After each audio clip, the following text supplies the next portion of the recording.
Okay, we are now streaming live on Facebook. Hello, everybody. Welcome to Mindful Monday morning meditation, Mind Muse. Yes, we got it. I love We it. have. How are we doing today, Lauren? Doing wonderful. Thank you for having me per usual. How are you doing today? I'm doing very well, thank you, and I'm grateful that you're here. Um, okay, well, so this week is the art of letting go, we're calling it. And you'll see why that is, in the videos that I do later at some point. But we have, as we do, Lauren here to do a beautiful guided meditation. So, Lauren, take it away. Awesome. So, just for clarity's sake, I am doing a meditation today on forgiveness, gratitude, and grace. And I'm really excited for everybody to get to enjoy the gifts that come along with those three things.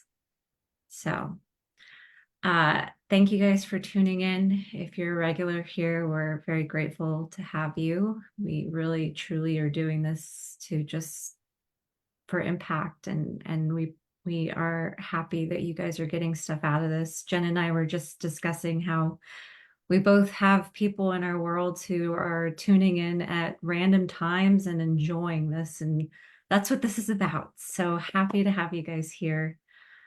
Um, and if you are doing the meditation along with us, find a safe space where you can find a quiet room, maybe even alert the people around you, let them know, hey guys, hey gals, I need some space for about 10, 15 minutes. I'm going to dive into a meditation. If you could please respect my boundaries for my meditation, I would appreciate that. And this journey that we've been on for this month has been all about letting go and releasing the grips. You okay? Releasing the grips of the chaos and the clutter that come along with that. So it's very easy to think that we have to do these things overnight. It's very easy to think and feel that internal pressure that there's something wrong with us because we're not able to let things go. And these meditations are intentionally curated to help you release things. And it's a process. It's not an overnight thing. People who have been doing this work at age 90 will tell you that they're still doing a portion of this work. It's just different layers that you unravel and different depths that you start to unpack and different levels of emotions that you finally accept and release. And when it hits you at those closer to the root states, it doesn't hit you as hard. It becomes more of a whisper than a scream. And then eventually you can get to a point where it's just a passing thought. And it doesn't even move your internal state. And I know that it's possible because I've done this within myself. And I'm so grateful to be able to help all of you guys on this journey. Doesn't matter if you're new here or if you've been doing this for years, you're still going to get a lot out of these.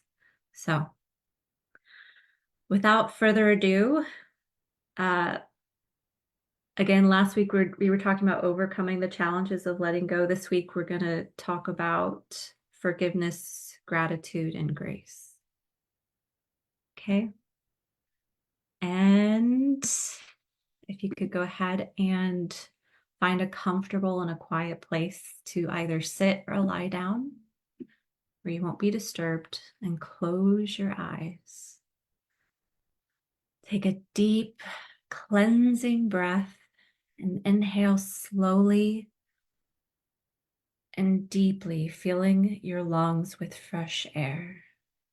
And as you exhale, feel any tension or stress begin to leave your body. And let each breath bring you deeper and deeper into a state of relaxation. As you continue to breathe deeply, visualize a warm, soothing light enveloping you. And this light represents love and peace, cradling you in safety and comfort. Allow yourself to be fully immersed in its glow, feeling protected and cared for.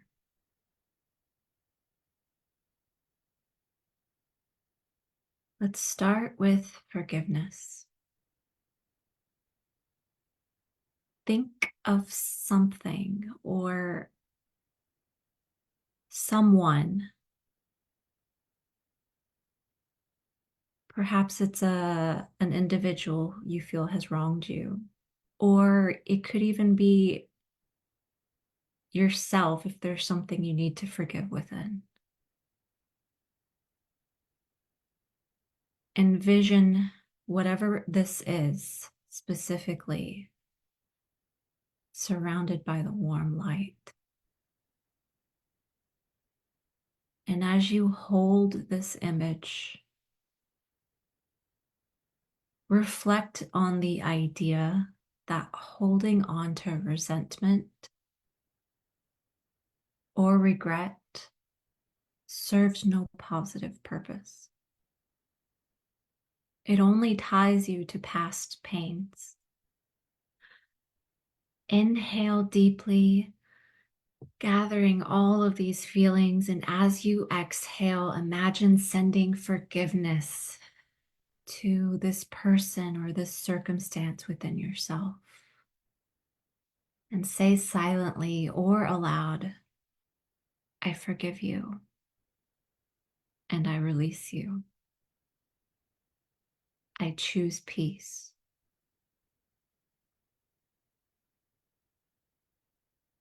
Now shift your focus to gratitude.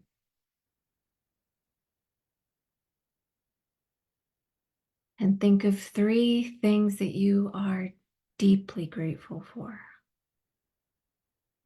It can be big, it can be small. From the beauty of a sunset to a friend's kindness, or even just simply the air you breathe. And for each one, hold it in your heart and feel the joy and abundance that these blessings bring to your life. And each time you think of one, breathe in gratitude and exhale, feeling this gratitude multiplying, filling every part of your existence with abundance and joy.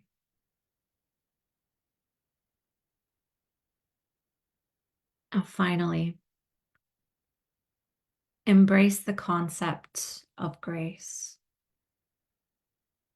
Grace is unearned kindness, the space and love we give ourselves and others to grow, make mistakes, and find new paths.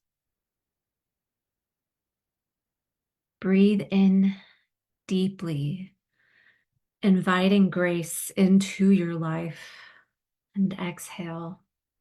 As you do, feel yourself offering grace to others and accepting it into your own life. You can say silently or aloud, I live with grace. I give grace freely, and I receive it gratefully. And as you continue to breathe deeply. Allow these practices to integrate deeply into your being. Forgiveness of others and yourself, gratitude from large gestures to the most simplest things, and grace, the ability to allow room for error and chaos.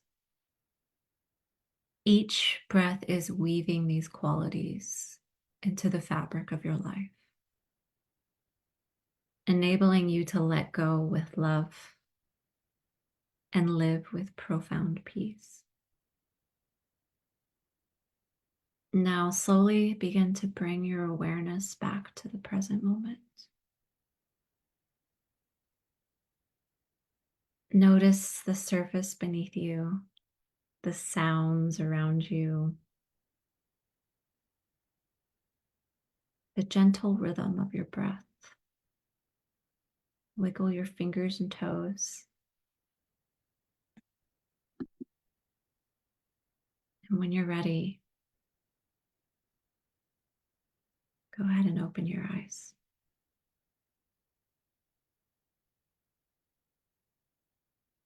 Thank you, guys.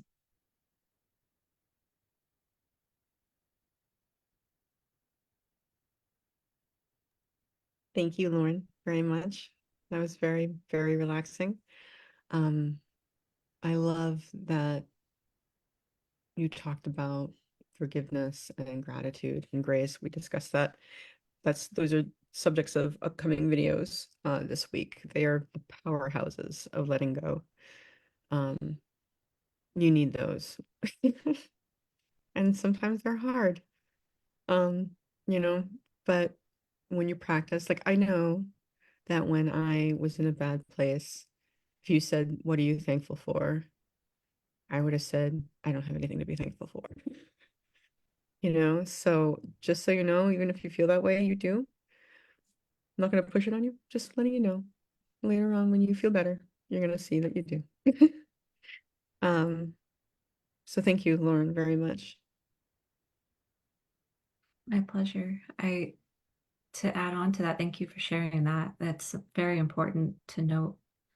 I think allowing our anger to have a voice is also important.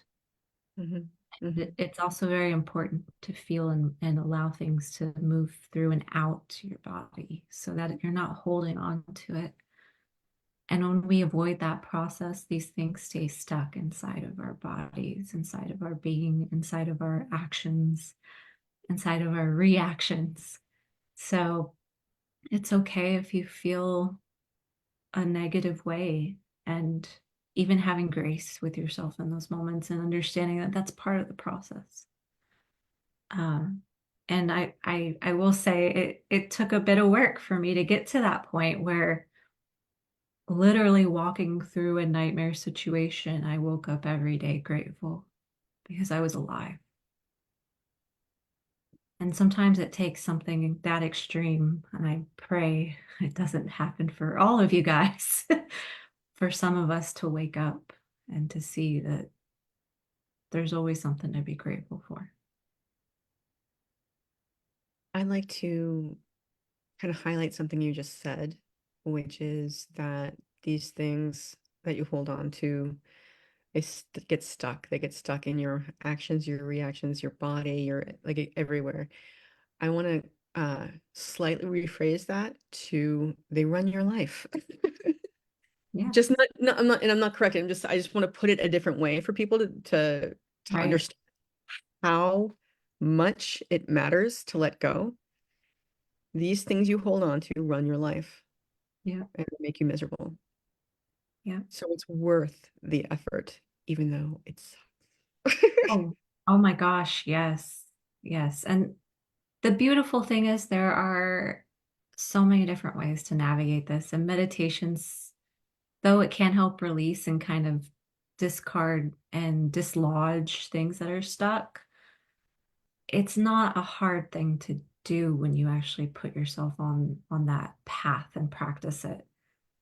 I think talk therapy can be very challenging for people who've been through hard things, and they tend to gravitate more towards like breath work because it releases it from the body, right? There's no one way. I mean, you could go swimming and swim laps, and your body can process and release things in that moment, or yoga, we're all so innately different. And yeah, there are more effective ways than others, but meditation, I would say, is the most painless out of all of them. So, Journaling is another way.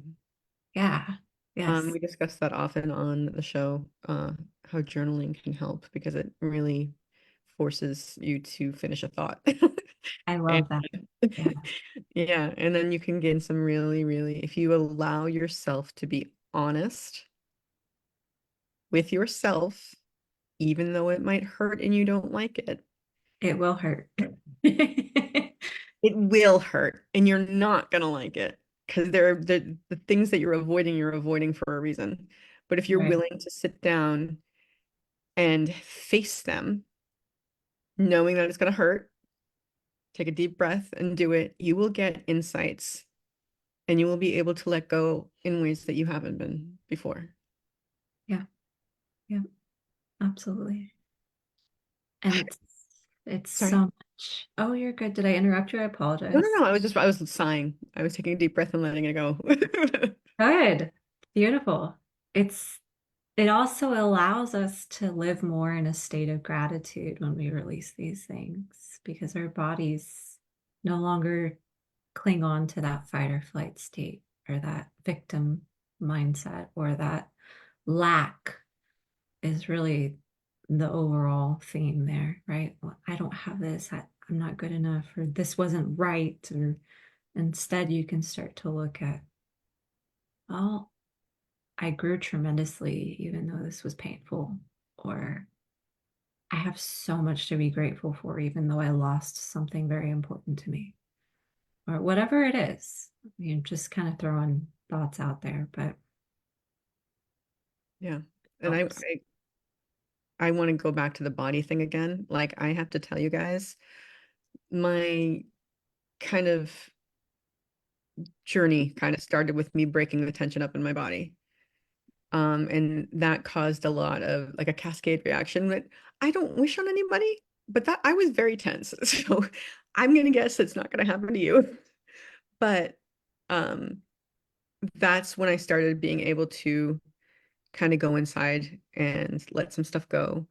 And just recently I kind of went deeper into getting the stuff out of my muscles and the amount of relaxation, like how much more I can relax is incredible.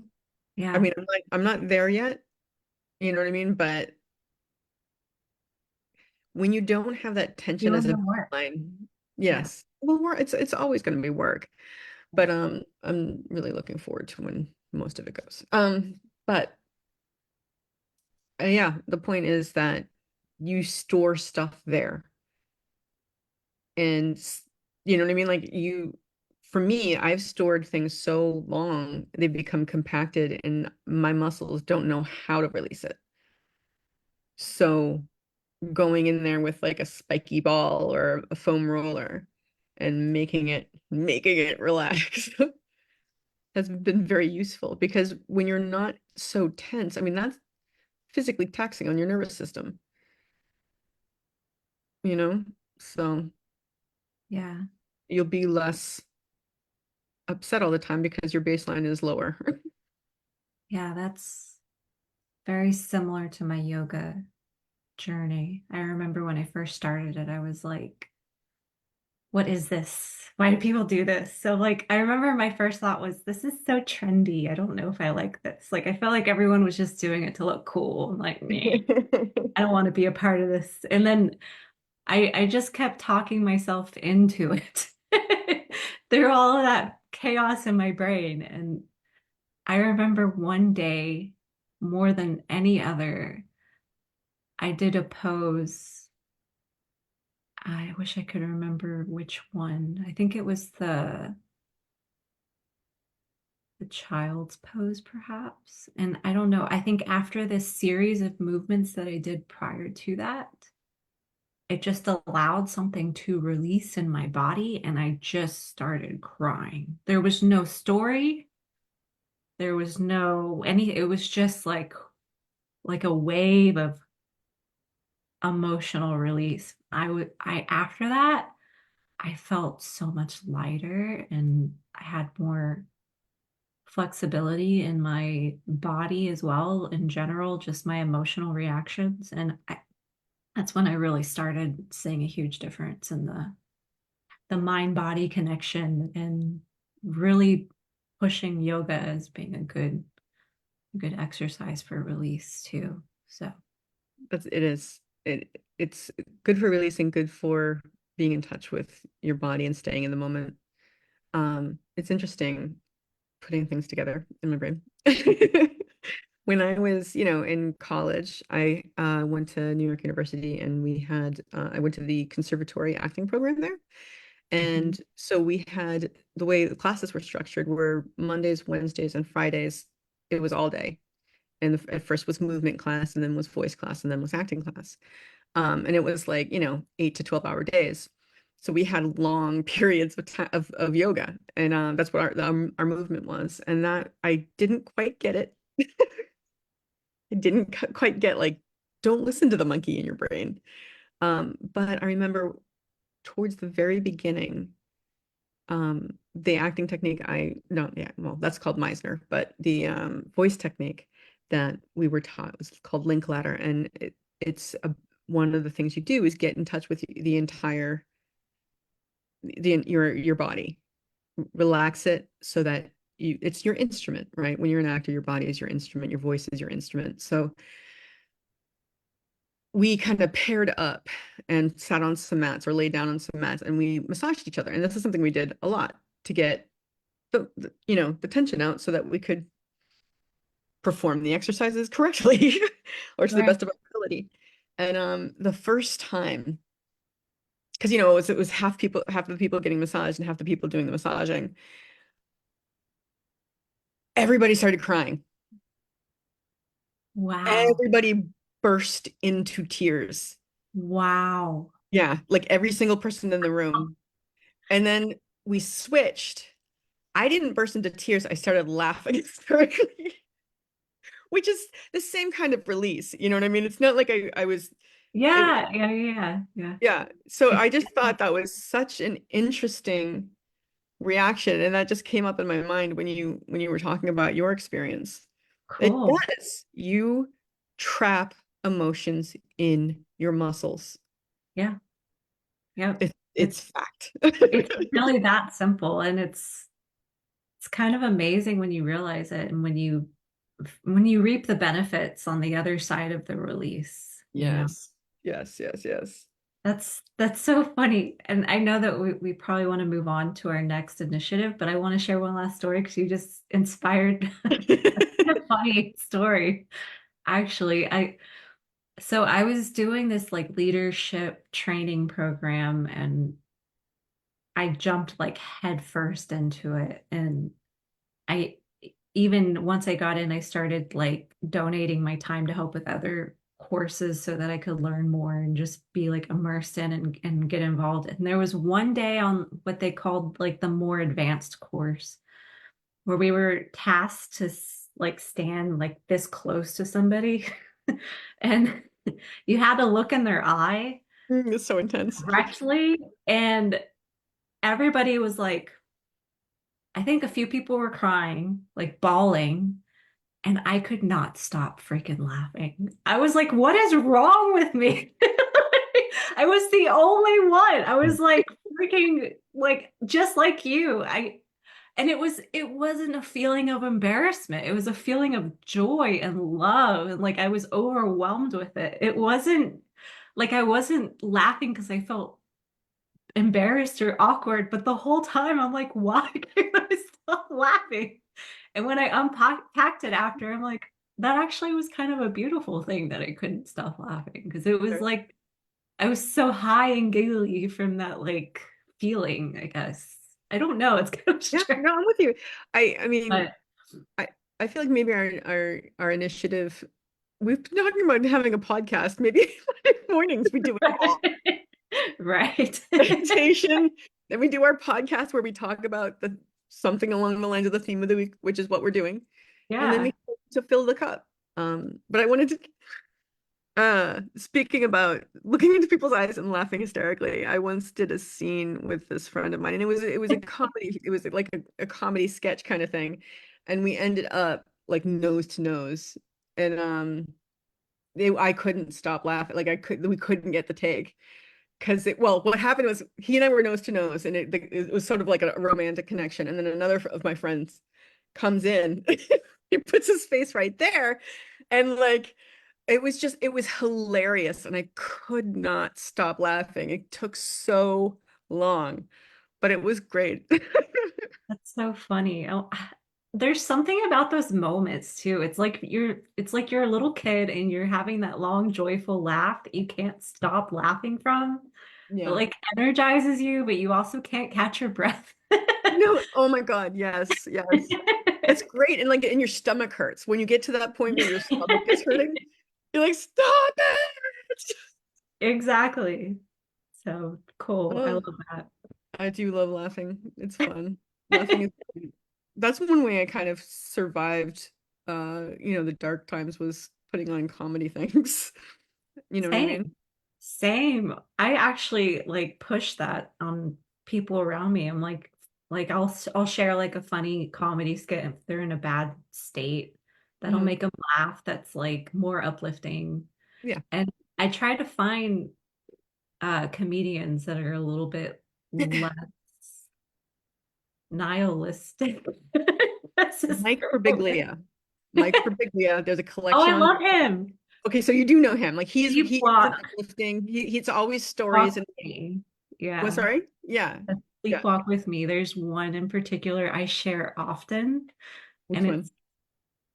uh it's the one where he's talking about his father, how he's like, hush, don't say anything. And and he's basically just being vulnerable, and his dad's telling him like vulnerability is bad because when you're vulnerable, people can use it against you. And he's like, I don't care. It's really funny. He is awesome. He's awesome. He tells these great stories, and at the end, there's always an uplifting Yeah. that he does. I mean, his closes sometimes they're funny, but it's a laugh, but it's like He's oh, educational in his fantastic. I love him. I love he's him. pretty brilliant. I agree. Yeah.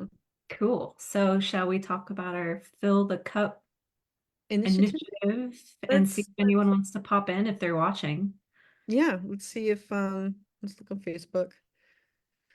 Oh, Facebook. Let me look. I haven't even looked yet to see what's I'm going on in looking there. now, and I do not see anybody. Let me look. If I haven't anybody even is looked yet there to see and you what's want to going join us, on. And I don't see anybody.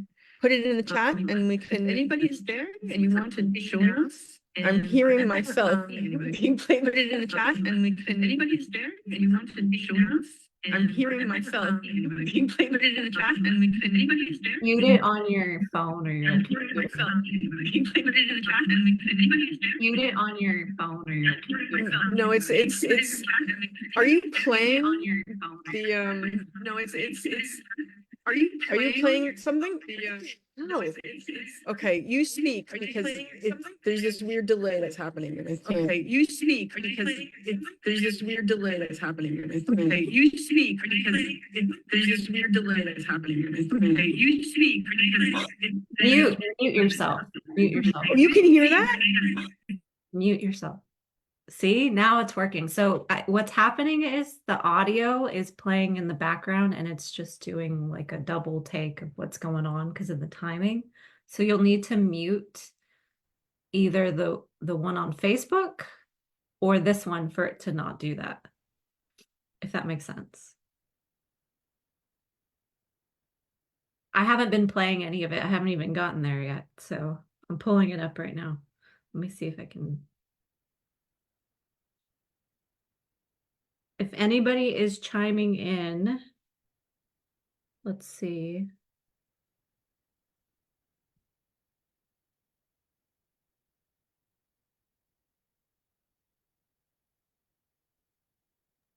All right. The other thing was I was watching the one on Facebook and thinking it was the Zoom. Yeah. So space-time continuum is breaking down. All right, let's see. Do we have anybody here? No. Well, guys, add comments if you would like. I think Lauren and I are gonna talk a bit about the initiative and then kind of go into it a little bit to show you what it's about, which we haven't really completely solidified.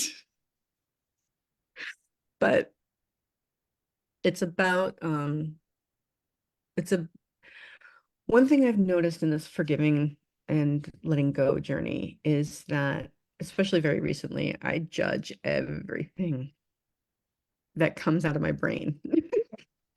Every thought, every emotion, I judge them all. And it's not even like a conscious thought, it's just this feeling.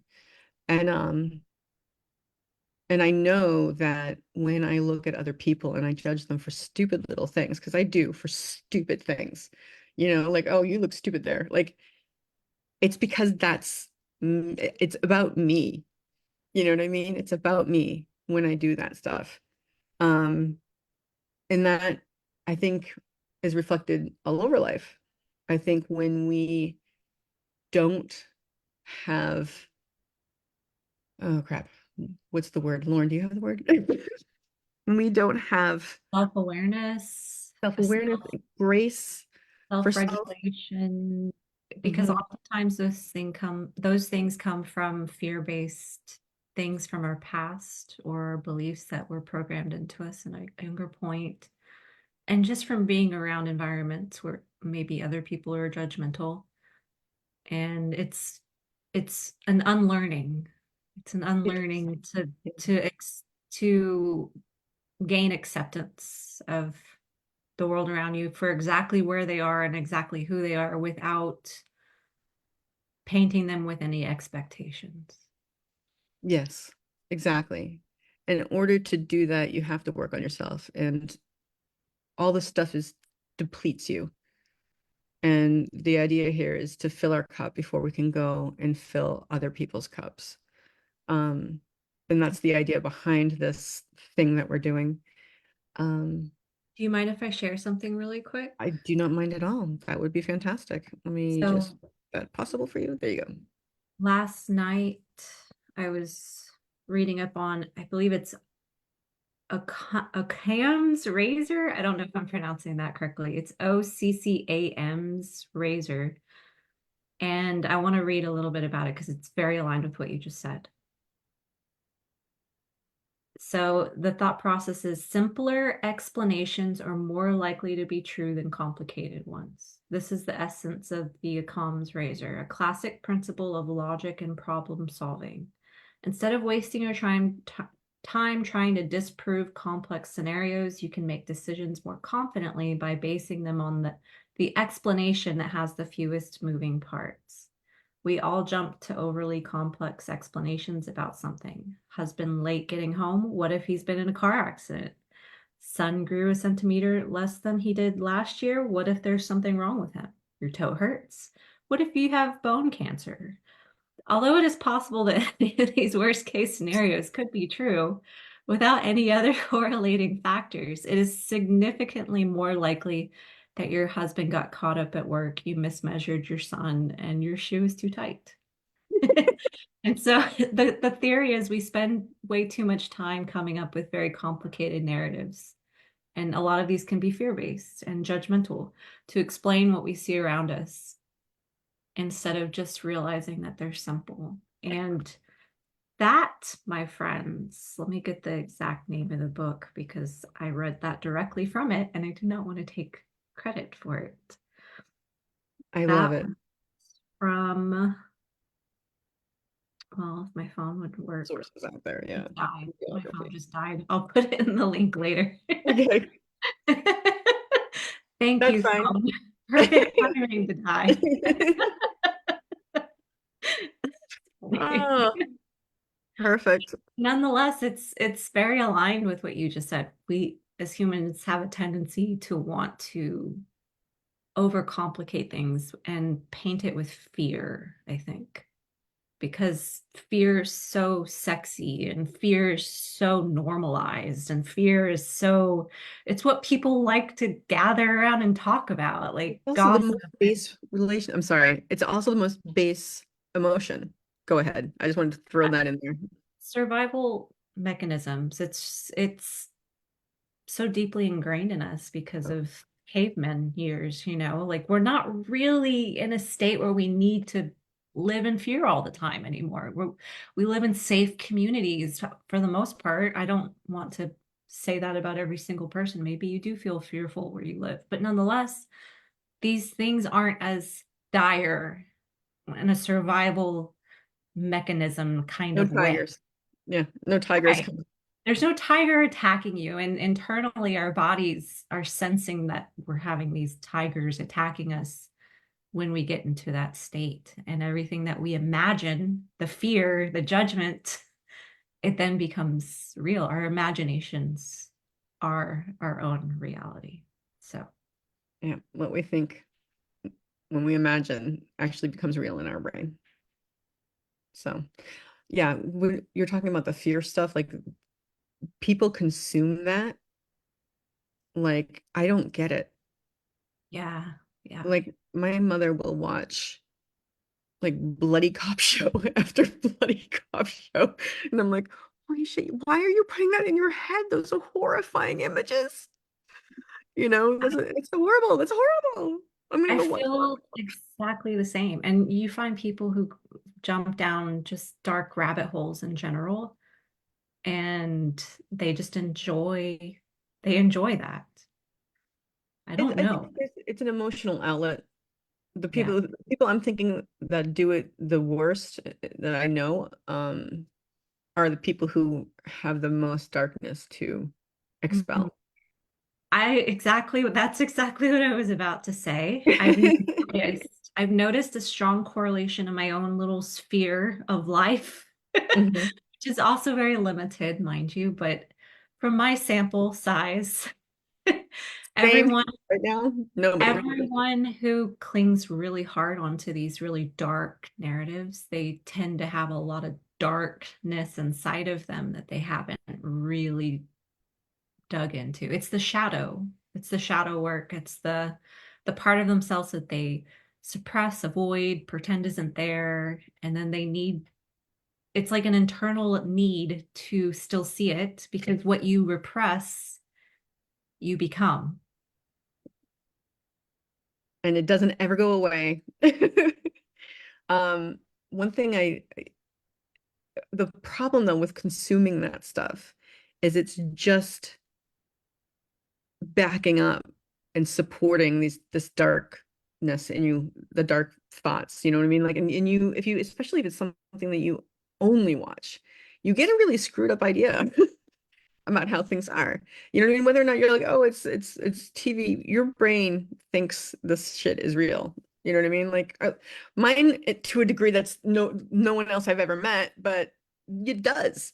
I will think about things, and I don't know about if you could do this, but like any TV show, anything that I consume from the media, I will think about for days, or maybe it'll pop up years later. You know what I Yeah, mean? It's in my head. I because don't want to yeah, put shit into my head, you you're know? programming it there. And the more that you surround yourself with that has a darker theme to it, the more you're painting your reality with that. Yes. Um, that's why you find people who tend to watch more of these, I guess, drama kind of narrative based things. They tend to cling on to drama in their life. That's what they see. Um, that's why when you see people who are very much like positive, let me look at more uplifting things and let me look at the more like the abundant side of consuming things. That's why you see them more energized. more lit up because they're coming more from that energy because they're surrounded by it. When you're watching things all day that are like doom, gloom, and darkness, that's what you become. And it's It so is. addicting. The adrenaline is so addicting. And when you come from chaos, it feels like home. It's so true. I will admit that I do like a good drama, not in life, but Sometimes, yeah, for me, it there's a release because I cry like this. I mean, everybody knows that about me. It's yeah, like, yeah. but watching a show or a movie, you can only imagine how much I cry. I cry a lot, and it is a huge release for me. So that is, but It then helps the healing process because it helps you get that out. yeah, it really does. It helps me get this emotion out. It feels so good. Yeah, I'll also that's watch great. like I also watch like Americans Got Talent or Got Talent or whatever. The auditions, the good ones, they have compilations of them, and I get so excited for people. It makes me so happy when these people come on and they do a great job, and then the entire audience jumps on their feet and they're clapping, and then the gold things coming down, and now their life is different. It's like I like even thinking about it, I'm like, Yeah, because it's enjoyable. It's it like, is. It's really fun to watch other people like win. yeah, I love that too. I love that too. It's just, it's interesting. I actually have a good example of this. Uh, my daughter was was showing me a movie about I can't remember the title of it because I don't watch a lot of TV, just to throw that out there. I do watch movies occasionally, and I watch movies that I'm kind of drawn towards. Like if there's a storyline, I'm like, oh, that seems like something I would like to watch and just dive into.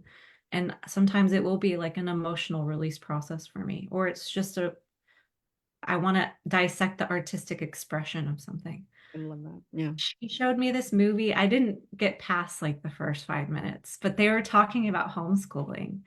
And the parent in there was telling the daughter, I don't want you homeschooled because you won't have any friends. And I'm like, how much of like that's such a fear-based narrative, right? Because my daughter's homeschooled and we socialize. She has a ton of friends. She has more friends than I had when I was in public school.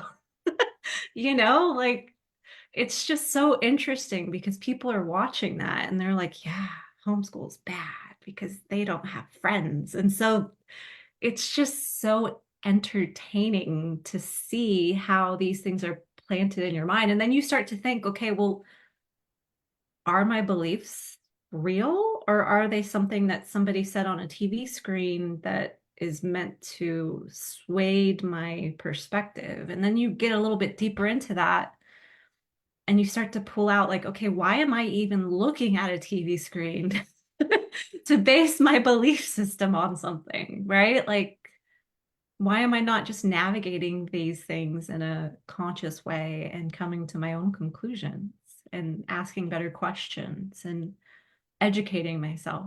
But I don't know if I'm getting off track here. No, It we are, but I think I am positive that if I thought for a second, I could tie it back. But I do want to say that I don't think subconsciously or even consciously people know that like they hear it. They don't think, oh, that's, like I should check that out. That's not something you do. right. Um, and then as an actor and a screenwriter and someone who loves directing, um, watching well done TV and film can add a lot to your life. I agree. I agree with that.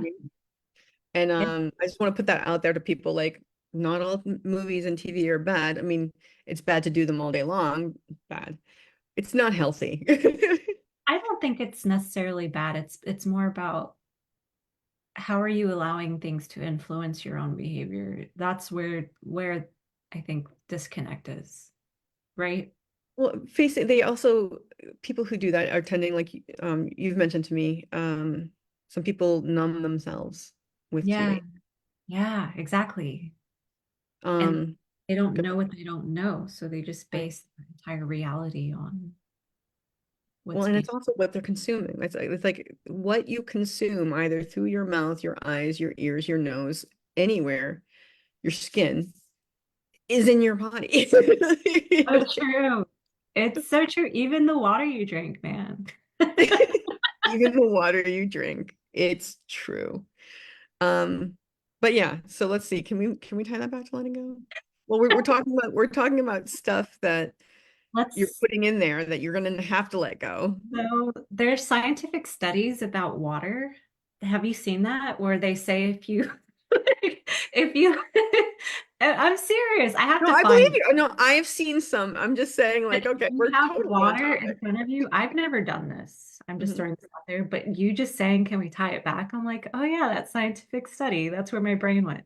Mhm. They've shown, I guess, water that was shown love and gratitude and grace, essentially, and the components of it under a microscope. And then they showed water that was around fear and hate and all the more darker emotions. And they showed it under a microscope and they showed the different elements. And it actually, those emotions affected the components of the water. I've And seen that. Yeah. it's interesting. I mean, it makes sense. We're all made of energy and our Mhm. emotions are energy. But it's just, it ties back to what we're doing because when you are Very living much. in a state of gratitude, your energy, your ripples, your life, your brain is all functioning in a healthier, better way. So,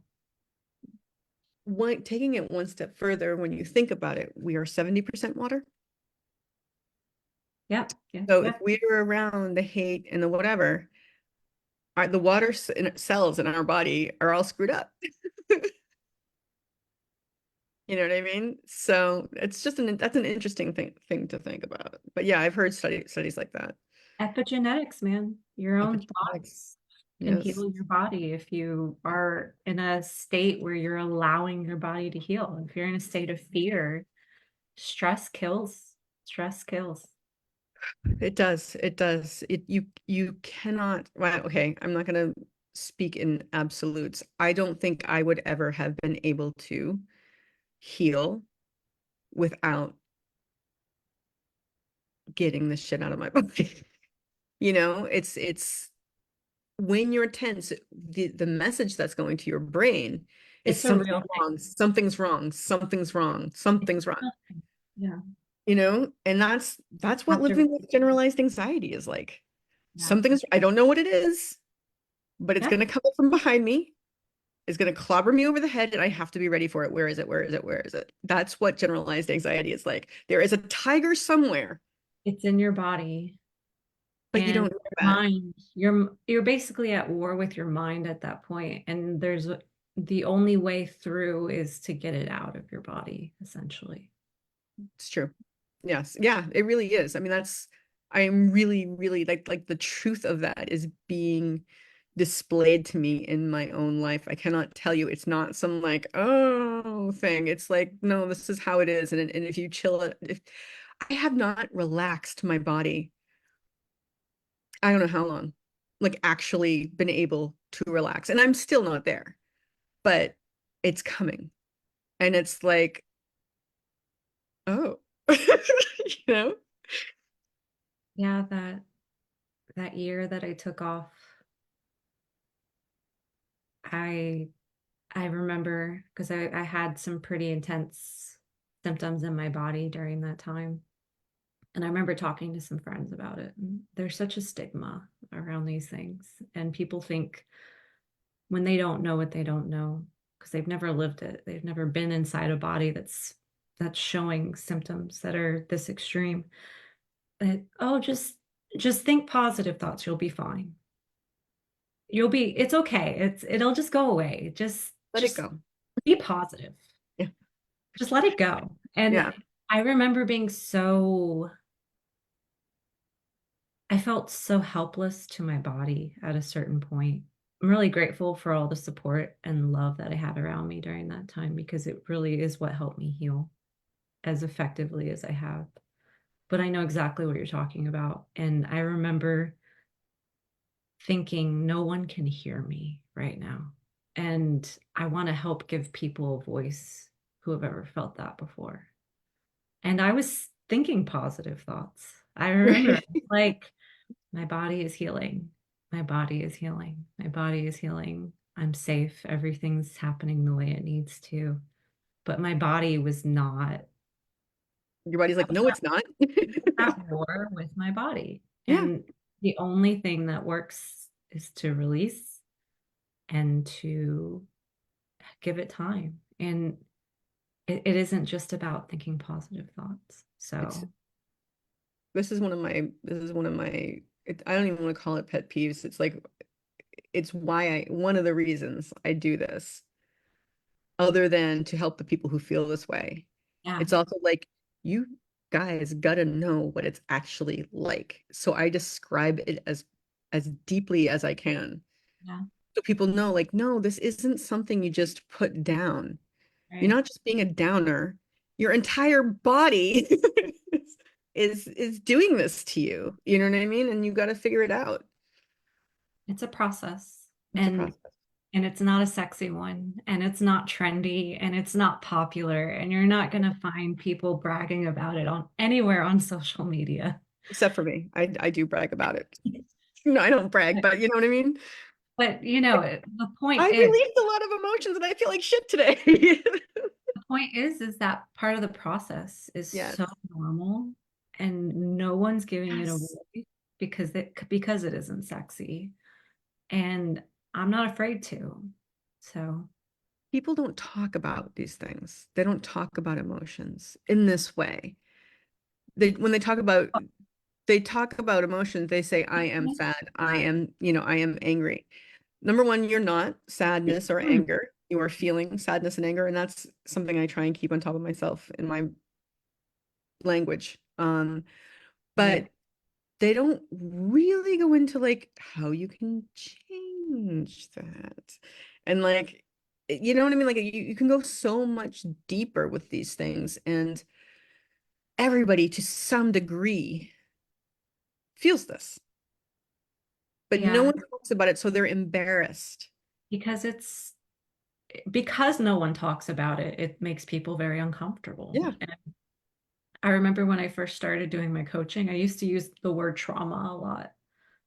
And I had probably 20 plus people, I'm not even over exaggerating, who are all, majority of them are like completely plugged into the way that most people are programmed around this stuff. No names because I'm not that person, No, but no, no. they were like, don't use the word trauma. It's bad. If you use the word trauma, it's going to scare people away. Don't use trauma. Trauma's not good. And I'm like, what? And I feel like the God putting me in the corner and time out and like giving me that year to heal moment really gave me clarity and understanding as to what this means. Mhm. And because no one's giving it a voice, there's a portion of the population that feels unseen. There's a portion of the population that feels Huge. like they're not good enough. There's a portion of the population that just thinks living in chaos is normal because they don't know any better because they feel like no matter where they go, nobody's listening to them.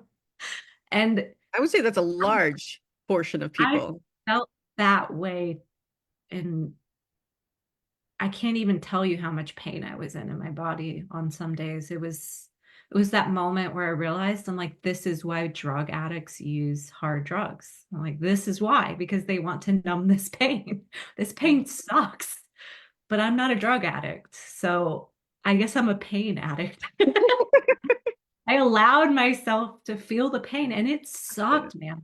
It sucks. sucked. It was so hard. It was so hard. I can't even give you the words of what it feels like to be at war with your body.